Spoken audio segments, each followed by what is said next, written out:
हिमाचलच्या सफरचंदाची अहिल्यानगरमध्ये मोठी आवक. डाळिंब, पेरू, ड्रॅगन फ्रूटचे भाव गडगडले. अवघे 40 रुपये किलो. मंडळी, हिमाचल प्रदेशातून स्थानिक बाजारपेठेत सफरचंदाची मोठी आवक सुरू झाल्याने सफरचंदासह ड्रॅगन फ्रूट आणि पेरूचे भाव देखील मोठ्या प्रमाणात उतरलेत.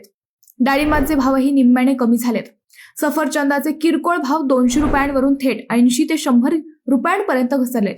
1.5-2 महिन्यांपूर्वी उत्तम प्रतीचे डाळिंब 150 ते 200 रुपये प्रति किलो दराने विकला जात होता, पण आता हे भाव 70 रुपये किलोवर आला आहे. हिमाचल प्रदेशातून सफरचंदाची प्रचंड आवक सुरू असल्याने ड्रॅगन फ्रूटचे भाव कमी झाले. 70 ते 80 रुपये दराने विक्री होणारे हे फळ सध्या शेतकऱ्यांना 25 ते 40 रुपये प्रति किलो दराने विकण्याची वेळ आली आहे. पेरूचे भावही मोठ्या प्रमाणात घसरले आहेत. तैवान आणि अन्य सुधारित पेरू 40 रुपये प्रति किलो दराने विकले जात आहेत. या सर्व फळांना 1.5 महिन्यांपूर्वी तेजी खुणावत असताना अवघ्या 1.5 महिन्यातच भाव पडल्याने शेतकरी हताश झाले आहेत, तर ग्राहकांची मात्र मोठी मौज होताना दिसत आहे.